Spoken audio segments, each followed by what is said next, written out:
Circondato da una folla di amici, al suo arrivo alla palestra comunale, Luca Durighetto festeggia un vero plebiscito di voti, ottenendo il 72,62% dei consensi, diventando per la seconda volta consecutiva sindaco di Zero Branco. Segue Luigi Cecconi, che ha raccolto il 27,38% dei voti, con l'appoggio di Forza Italia, Civiche, PPE, Lega, Fratelli d'Italia.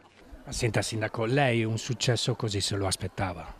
Una cosa è il ritorno positivo rispetto a quello che si è fatto, un'altra è quello che le persone decidono di darti fiducia per ulteriori 5 anni, e questo senz'altro il dato ci ha sconvolto in positivo. Ecco. Le prime cose che farà da sindaco? Abbiamo alcune cose che sono in itinere, che devono assolutamente essere concluse. Naturalmente il tema dell'ambiente, della tutela dell'acqua e dell'aria, ma poi anche qualche piccola opera e soprattutto un rinverdimento, un rimboschimento della nostra comunità. Questa vittoria a chi la vuole dedicare? Vorrei dedicarla alla comunità di Zero Branco, perché siamo tutti qua, sia noi che l'altra lista, tutti avevamo come obiettivo quello di cercare di migliorare il nostro paese, il nostro territorio, quindi è una vittoria, se così vogliamo chiamarla, o comunque è un impegno, ecco, che noi ci sentiamo di prendere nei confronti dei nostri concittadini per il prossimo quinquennio.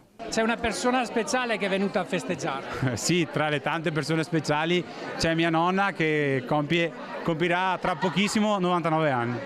Signora, è contenta? Grazie, ma no poco, tanto sì.